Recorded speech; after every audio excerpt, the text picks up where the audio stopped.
Bhagavate Vasudevaya. Narayanam namaskritam naram chaiva narottamam devim saraswatim vyasam tato jayam udirajit nastapareshu abhadreshu nityam bhagavata sevaya bhagavati utamashloke bhaktir bhavati naishtuki. Before reciting Srimad Bhagavatam, one should first offer one's respectful obeisances unto the Supreme Personality of Godhead, Lord Narayan, unto the supermost human beings, Narayan Rishi, unto the goddess of learning, Mother Saraswati, and unto Srila Vyasadeva, the author. My regular attendance in classes in Srimad Bhagavatam and rendering service to the pure devotee, all that is troublesome in one's heart becomes almost completely destroyed, and devotional service to the Supreme Lord becomes established as an irrevocable fact.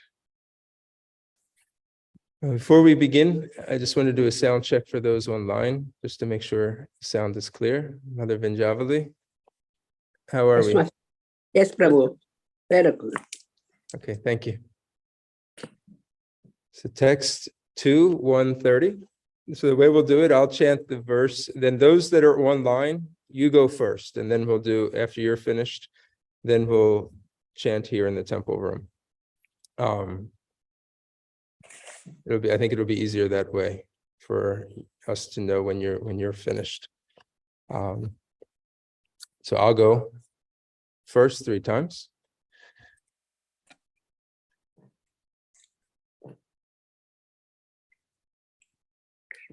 Just making it larger here so we can see. Can everybody see that? Yeah. It's so we're chapter 2, Canto 1-2, chapter 1, text 30. 2:130. Dayor akshini chakshur abud patanga.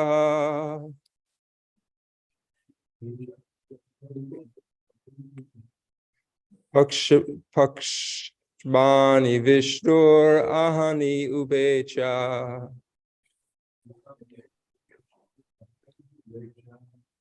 Tadbru brijbaha parameshti dishniyam.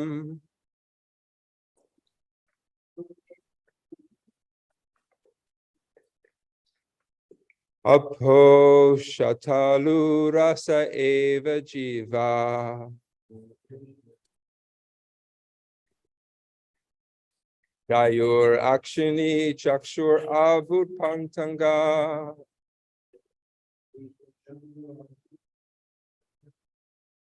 Pakshmani vishnur ahani ubecha.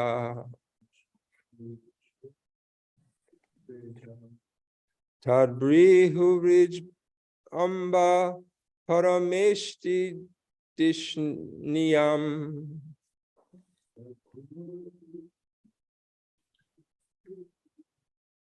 Apo shayatalu rasa eva jiva.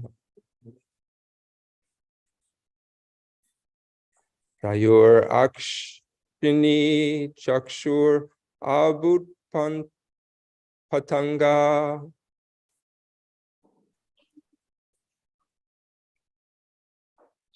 Akshmani vishnur ahani ubecha. Tad bruhu virijamba. Excuse me. Listen. Tad brihu virijamba parameshti dishninam.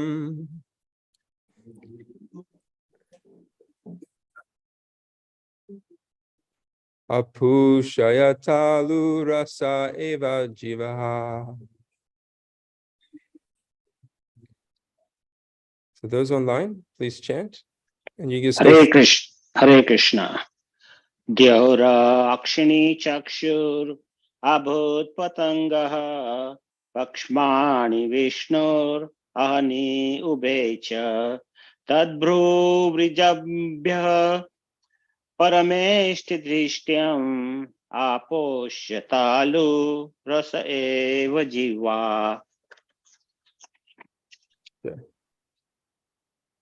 Dhyao rakshini chakshur abhut patanga pakshamani vishnor ahani ubecha tadru vijrimba paramesti dishnyam aposyatalu raseva jiva.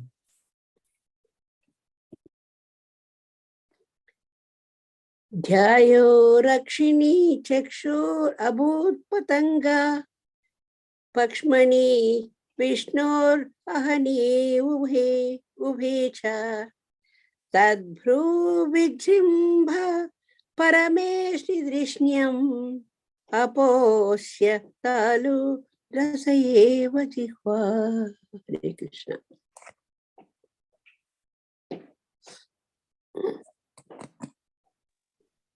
Anyone else online? Hare Krishna. Hare Krishna. Dayor Hakshini Chakshura Bhuta Patangaha Pakshamani Shinor Ani Ubecha Tadvru Vitrimba Parameshti Krishnam Aho Asya Talu Rasa Eva Jiva. Jiva. Hare Krishna. Okay.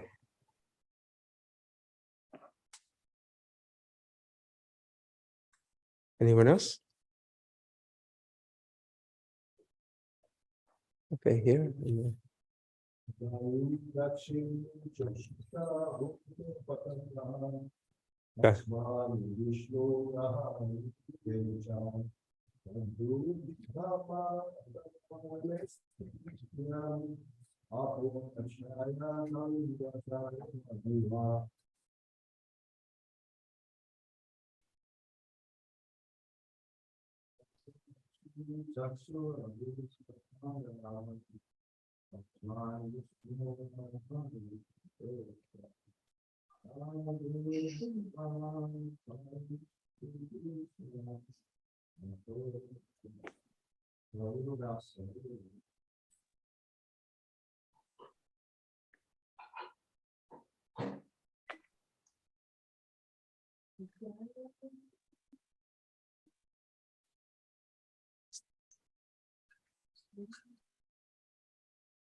Okay, so we'll go to the synonyms.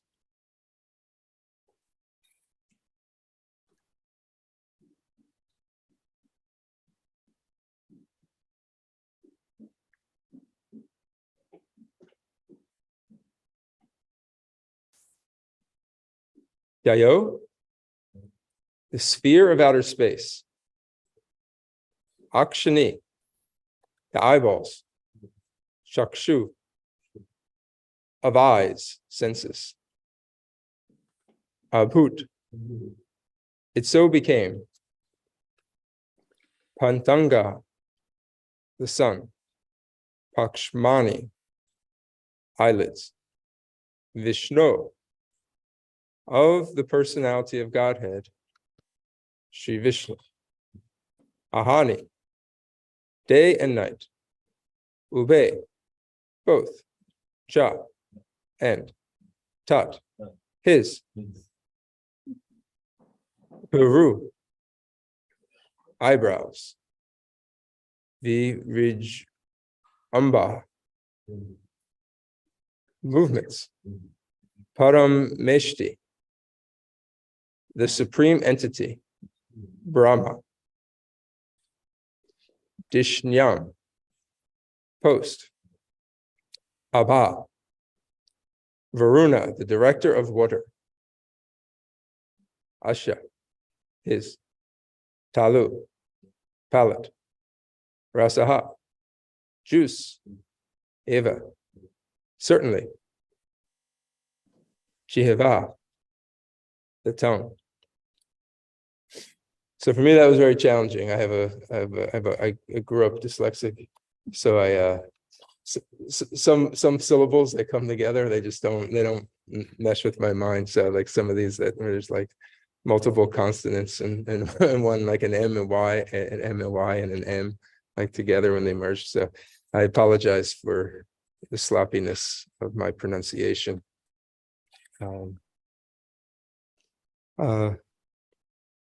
Translation and purport by His Divine Grace, A.C. Bhaktivedanta Swami Prabhupada. I'm sorry for that. One thing I'm realizing, Mother Shobharati, I think when I do this from the temple room, I need to put it on my screen because I need to make it larger. Because this on the two screens in the temple, when we show it, it's small. We'll use it like this today, but that's just a note for me going forward. When we do this. Translation. The sphere of outer space constitutes his eye pits, and the eyeball is the sun as the power of seeing. His eyelids are both the day and night, and in the movements of his eyebrows, Brahma and similar supreme personalities reside. His palate is the director of water, Varuna, and the juice, or the essence of everything, is his tongue. Purport. To common sense, the description in this verse appears to be somewhat contradictory, because sometimes the sun has been described as the eyeball and sometimes as the outer space sphere. But there is no room for common sense in the injunctions of the Shastras. We must accept the descriptions of the Shastras and concentrate more on the form of the Virat Rupa than on common sense. Common sense is always imperfect, whereas the description of the Shastras is always perfect and complete. If there are any incongruity, it is due to our imperfection and not the Shastras. That is the method of approaching Vedic wisdom. Om Gyanatam Barandasha, Gyananjana Shalakaya, Chakshur Umbilitam Yena, Tasmai Shri Guruve Namaha. I was born in the darkness of ignorance. The spiritual master has opened my eyes with the torchlight of knowledge. I offer my respectful obeisances unto him. Namo Om Vishnu Padaya, Krishna Prastaya Bhutale, Shrimate Bhaktivedanta Swami Niti Namane, Namaste Saraswati Deve, Gauravani Pacharine, Nirvishesha Shunyavadi Paschachate Shatarine. Jai Shri Krishna Chaitanya Prabhu Nityananda Shri Advaita Gadadhar Shri Vasari Gaura Bhakta Vrinda. Hare Krishna, Krishna Krishna, Hare Hare. Hare Rama, Rama Rama, Hare Hare. This is the description of the universal form. The sphere of the outer space constitutes his eye pits. We can envision this. We can look at outer space. The sphere of the outer space are his eye pits. And sitting within the eye pits are the eyeballs. And the eyeball is the sun as the power of seeing. His eyelids are both day and night. And the movements of his eyebrows, Brahma and similar supreme personalities reside. His palate, which is the top of the roof of the mouth, is the director of water, Varuna, and the juice or essence of everything is his tongue. This universal form is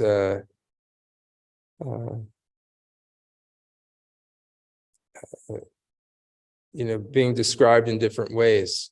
We find it in the 11th chapter of the Bhagavad Gita. Krishna spends a whole chapter of 18 on showing the universal form to Arjuna upon Arjuna's request. He wants to know, I want to see how you've entered into this material cosmic manifestation. A couple of verses ago, Srila Prabhupada writes in the purport that to text 25, that this universal form is there for those that aren't able to see the Supreme Lord, and they don't have faith that the Supreme Lord is a person, but they can look upon nature and actually try to identify that God is there present. Not that God is present within nature, that Krishna is the creator of this nature, but they see God in nature, like nature is God, and so these different. So in order to allow such persons to be able to come or attach themselves in some way to the concept of the Supreme Person, Krishna manifests in this form of the universal form.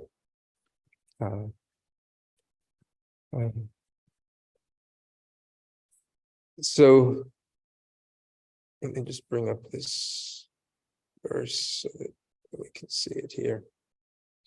Srila Prabhupada starts in the purport.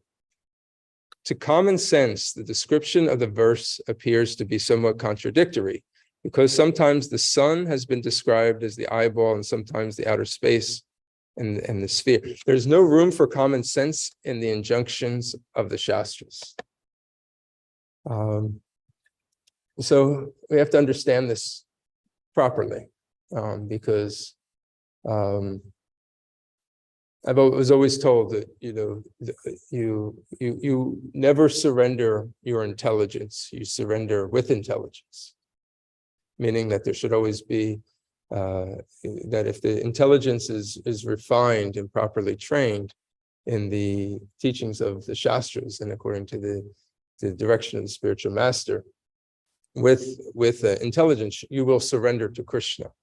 But if you surrender your intelligence, but if you give up your intelligence, then you have the ability to, you lose your capacity for being able to discern and make proper, you can be misled, in other words.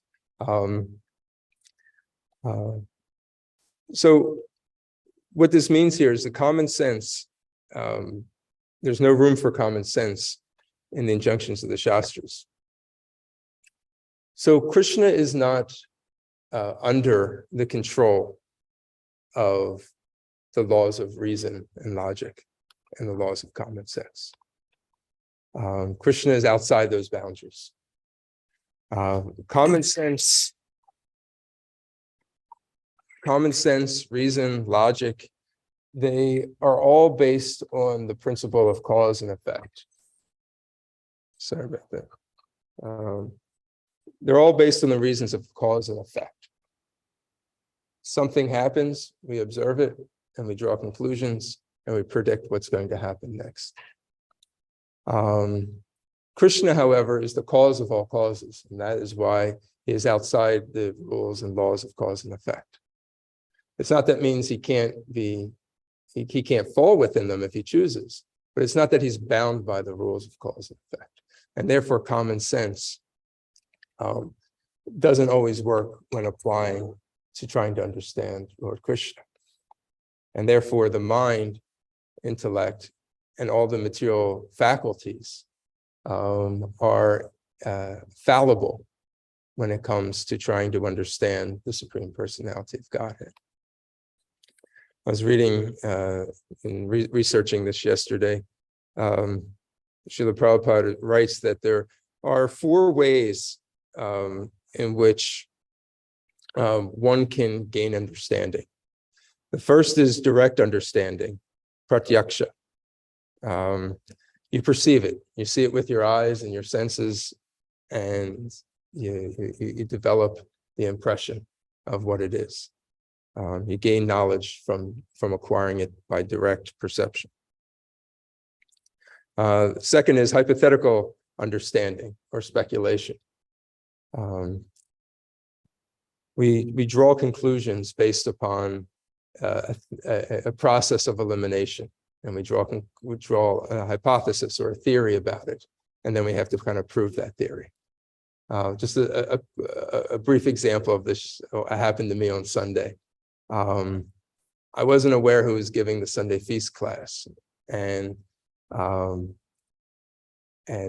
just a breakdown in some communication. And I was up here, I was leading the japa session, and I was looking out and I was thinking, I thought I knew who was giving it, but I was just kind of surveying the audience with my eyes, and through the process of elimination, I was coming to the conclusion of who it would be, or who actually looks like they're here to give a class. So and so has a Bhagavad Gita in his hand, so therefore, it's probably him.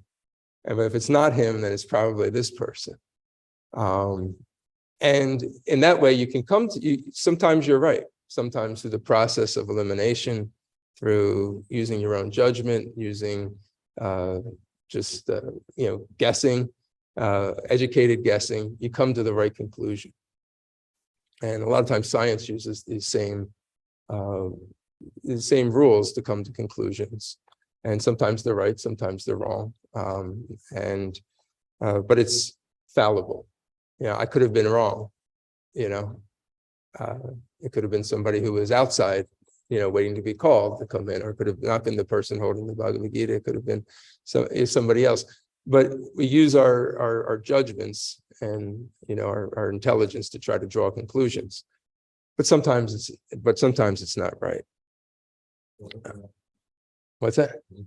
It was the right person, but it was it won't always be. I got lucky. The next one is historical understanding. Aititya. So we all know history is always slanted based on who writes the history. The saying history, if you break it into the two words, it means his story. So whose story are you telling? So if you listen to the Americans, and you talk about Russia, there's these like dark, cold, ruthless people. They have no culture. They have, they're just, they're just on this earth to blow up America. So if you were born in the 1950s or 60s, that's what you were told. If you were in Russia, what were you told? Oh, this place of America, they're the most ruthless oppressors. They've went into this foreign land, and they basically raped and stole from the Native Americans. Then they brought all these Africans over to America and enslaved them for hundreds of years, and treated them and beat them. And they built this economy based on this false notion that everybody's equal, but it's really based on all these lies. So it all depends on which perspective you're in. Are both of them right? Well, partially, probably some of them right, some of them wrong. History is mostly written from the perspective of Caucasian males who are Christians. So it's going to have a certain slant on that. But if you look at it from other, places in time, it's going to be different. So that is also fallible. It's not going to give you the complete message. And then the final one, the fourth one, is understanding through sound, or sabda. And Srila Prabhupada writes, of these four, understanding through the Vedic scriptures, which is sound, the sound representation of the absolute truth, is the best method. Traditional Vedic students accept the understanding through sound to be the best. So the senses they have four. So knowledge acquired in the first three have there's four defects that are described. Imperfect senses.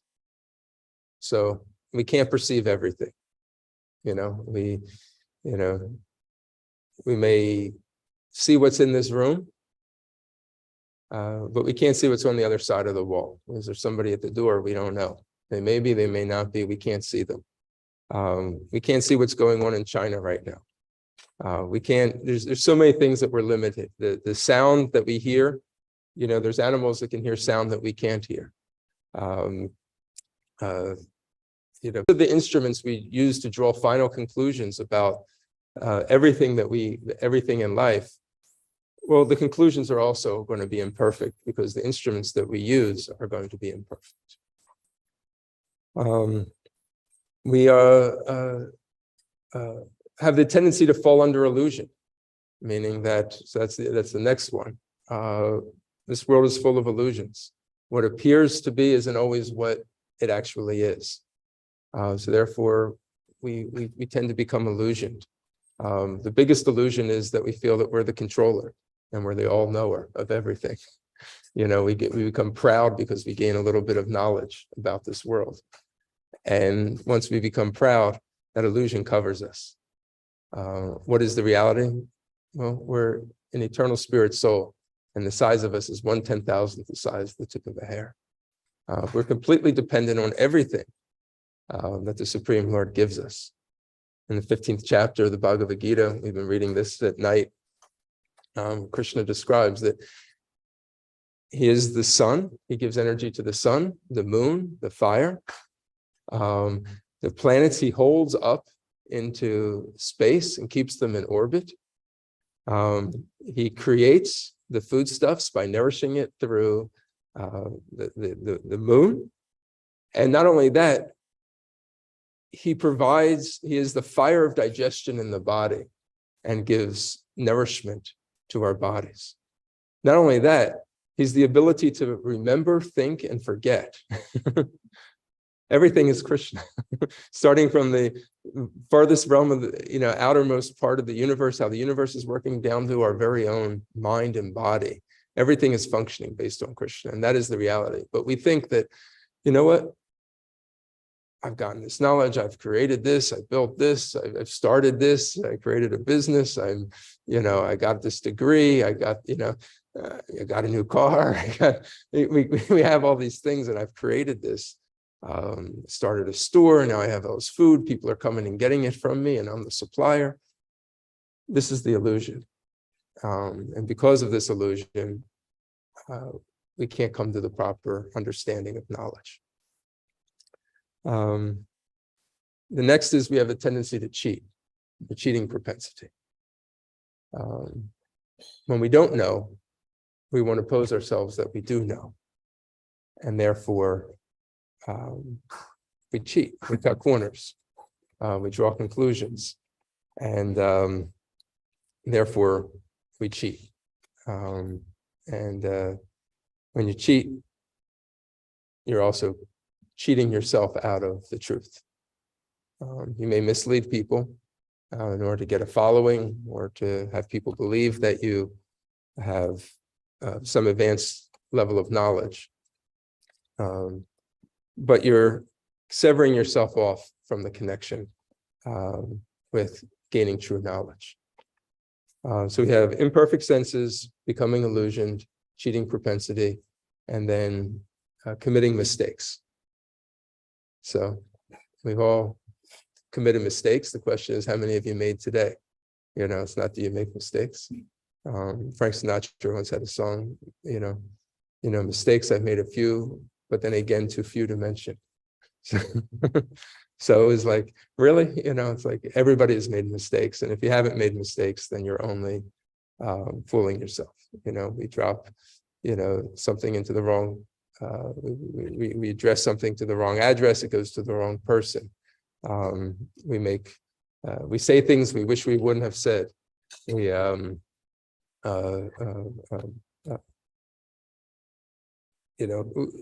make wrong judgments. Jai Shri Gaurnitai ki jai, Jagannath Baladev Subhadra Maharani ki jai, Shri Radhashart Bihari ki jai. So many things are there where we are, we're just prone to making mistakes. So because of that, our knowledge that we acquire is imperfect, and therefore, what is perfect? It's coming from the Vedas.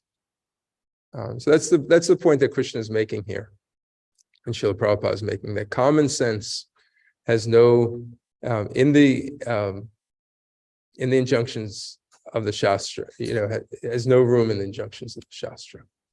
So another example of this, of why it is that the Vedas are complete, is in the example of cow dung and the conch shell. So sometimes we find contradictories. And if there are contradictions, what supersedes? And that is the injunctions of the Vedas.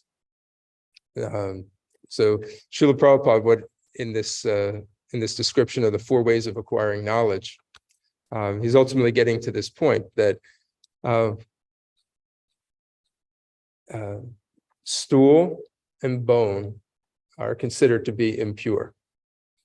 So if you touch it, you should shower, you should wash yourself to remain clean. However, cow dung is considered to be pure according to the Vedas.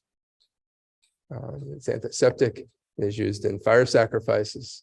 It is used to heat. It is used to cool. So it is considered to be pure because it's coming from the sacred cow. So how could that be? One could argue, well, in one sense, it is the refuse of an animal. So how can it be pure? Well, it's pure. Why is it pure? It's based on the principles of the Vedas. And the Vedic teachings teach that, well, it's used in fire sacrifices.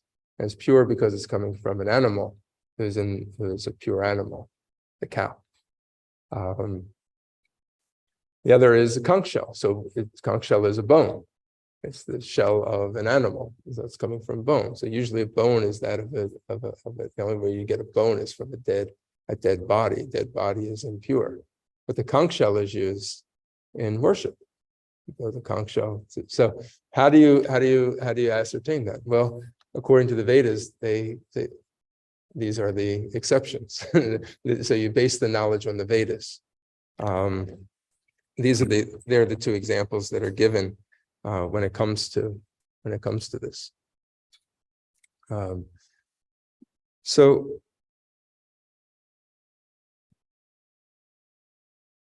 last thing I will mention here is this Virat Rupa, and other places where the sun and the moon is described as the Virat Rupa, as it is in this verse. In the 11th chapter, Krishna is described as the sun and moon are your eyes. And here the sun is Krishna, and in the verse today, the sun is the eyes. And the eyelids are compared to being day and night. So what is Krishna saying here? Basically, so we can envision this, the eyelids going down the day, or they come up during the day, they go down during the night. So the sun is closing and rising and closing and rising. And the other is that the eyes are the sun and the moon. So basically, there's never a time when the sun or the moon is not present, right? So at all times, Krishna is seen. So these are the abilities for a person to be able to see that actually God is present actually within nature. Arjuna, after hearing this universal form of the Lord, while appreciative, and he actually got scared of it, he got nervous of it because it was so fierce of a form, he requested, Krishna, please, I just really desire to see your 2-handed form of Shyamasundar. I want to see you as Krishna. That gives me the most pleasure. And as devotees of Krishna, that is the form by which we are to truly meditate on. That is what we are trained to see by our spiritual master, Srila Prabhupada. He gave us. Srila Prabhupada, he mentions that the impersonalists are very attracted to this universal form because you have to meditate on something. So what is to meditate on? Okay, this vast form of the universe, how God is present within the universe. There is God's eyes. There are the stars. There's the decorations of the Lord. Here is the palette of the Lord. Here is the chest of the Lord. The planets are being held up in the hands of the Lord, in the fist. It says like the planets are kept into orbit by Krishna holding them. So they're envisioning how God is making all these things happen. But for the devotee, they're able to see God everywhere, but they see it as actually the Supreme Lord, Krishna, Govinda, an expansion of Krishna, who's making all this happen. So for the Vaishnava or the personalist, the way that the Lord comes in an earthly way is the form of the deity, the Archa Vigraha. And with that, one can actually develop affection for the Lord. And through that affection comes the mood of devotional service. And that is absent where you have the Virat Rupa or the universal form. You hit a barrier where one comes to the point of appreciation, maybe awe, reverence, but the element of actually performing devotional service, chanting for the pleasure of, rendering service for, Shri Vigrahada Nana Nityanana, Shingaratan Mandira Marjanado. Being able to render devotional service, is not present there in this form of the universal form. However, it is there in the source of the universal form, which is Lord Krishna. So that is where, the devotee can appreciate the universal form and allow us to understand that this nature that we see is ultimately the nature springing from the opulence of the Supreme Lord. And when we go out and we can see the beauty of nature and all the various elements of nature, we're able to actually enhance our appreciation for our devotion to the Supreme Lord, and which increases our meditation upon Krishna's threefold bending form, his personal form. Whereas for the impersonalist, it really ends at that level. And so we're given this opportunity to go deeper into our appreciation of Krishna. So I'll stop there and see if we have any questions or comments from the devotees, both online or in person. Hare Krishna.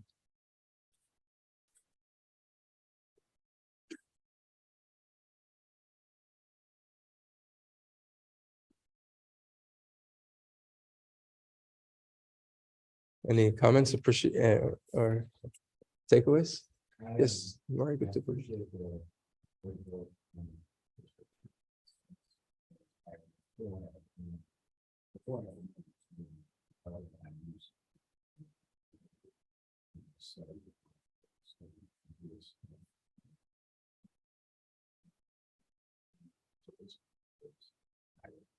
Really realize how first, very first that I just couldn't even see, and I was trying to, I was trying to not go that you would have, and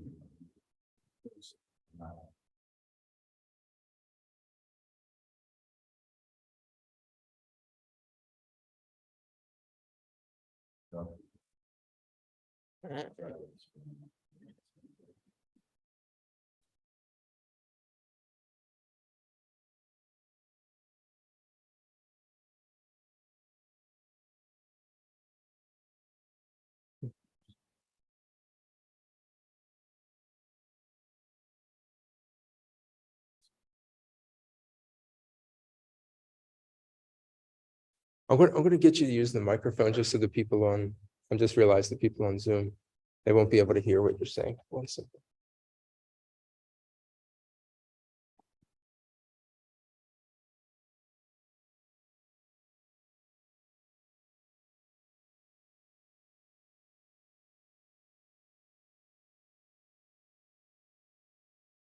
yeah, I was just saying that, I appreciated the comments and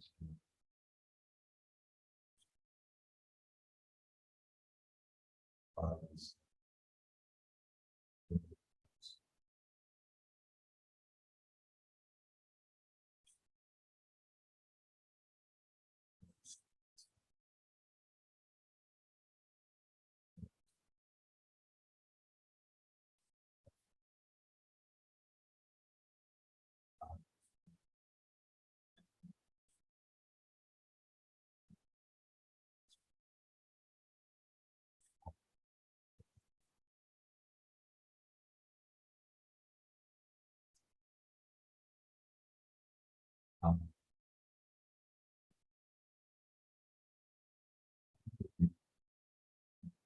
visual aspect.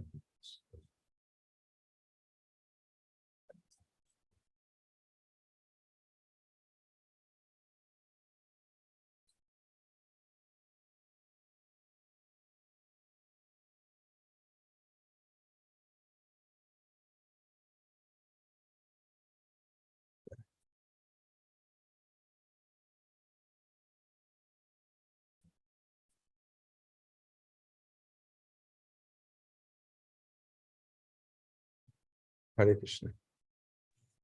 So one thing that often gets thought about, like when science, they say that, we deal with knowledge, religion deals with faith. But in the realm of science, there's actually a lot of faith and a lot of actual speculation that goes on that's not verified. But faith is also there in science. So an example of that is that we learn about that there's these things called atoms. And then if you break up an atom, there's a proton and a neutron, and what orbits it is an electron. But these are all unseeable to the eye. So we're taught that, we go into school, 5th grade, 6th grade, we're taught this, and then taught again in 8th grade, and then taught again this in high school, and it's kind of drilled into our head, and we just accept, okay, that must be like that, right? But we have no actual perception of that. We can't see it, we can't feel it, we can't touch it, we can't taste it. But if you really want to do it, if you really want to see it, there is a way to see it. But you have to go to like graduate school to do it. But in order to get to graduate school, you have to first accept all the principles that they're teaching you. You have to pass all the tests, which are basically predicated on all the teachings that you have to accept based upon faith.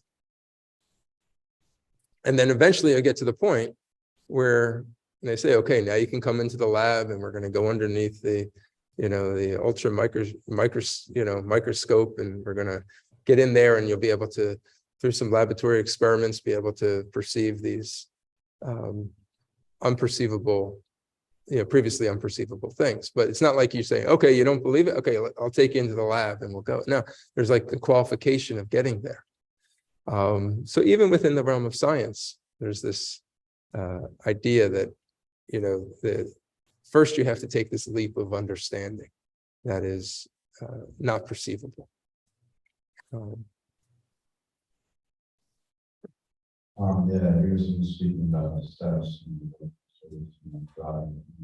faith.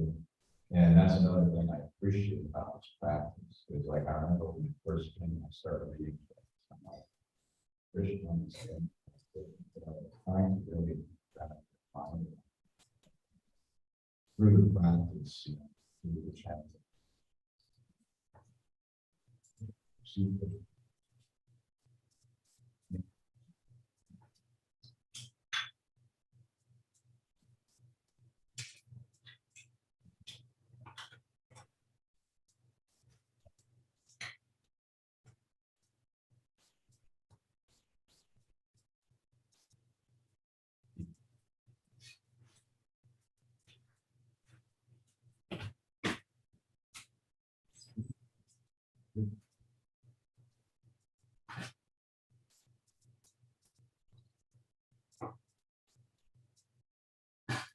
Thank you. Any thoughts or questions online?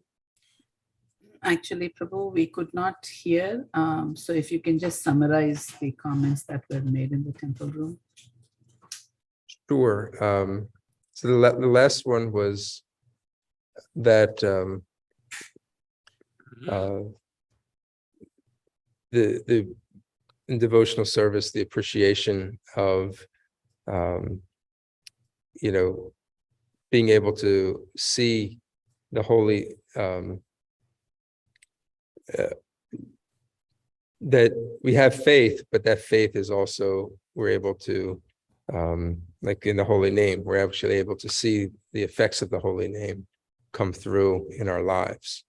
So it starts off with this premise of Shraddha, of having some faith, but through the practice of that faith, we're able to actually see the qualities and of the holy name manifest in our lives.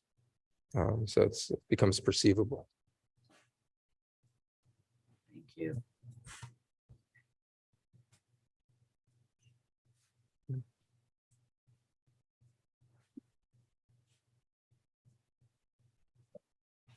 So that's something that's a good point, Mother Shobharati. We'll have to make sure that part, we have to figure out a way to get that part heard. So if we want to make this complete, where we do some hybrid classes, that how we get the audience to be able, the audience in Zoom to hear the audience here. Were you able to hear me okay? Perfectly. It was very clear, very nice to get the class from the temple room. The other thing is timing, I think, because I think when it comes from the temple room, it is a little bit later than 7:50. So we'll just have to work on that also. Okay. But otherwise, the quality was wonderful. Okay. If there's nothing else, we will conclude here. Thank you all for your attention. Have a wonderful Krishna conscious day. Tonight we have Prabhupada Lilamrita on Zoom, starting at 6:40 with shlokas, and at 7 o'clock Lilamrita.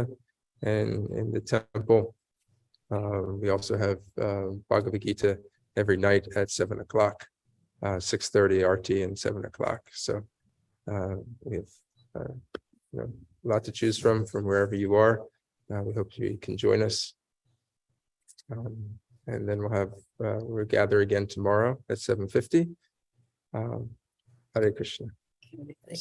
Krishna, Kripa Sindhu Vyevacha, Patitinam Mahevyo Vaishnavevyo Namo Namaha. Grantaraj Srimad Bhagavatam Ki. Jai. Tomorrow is also from temple, Prabhu. Tomorrow, no, I don't believe so. Who's giving class tomorrow? Shyamala Gopika from Yeah. Virginia. Yeah, definitely not. She may be in the temple in Virginia, but not. Okay. Thank- Okay. Hare Krishna. Hare Krishna.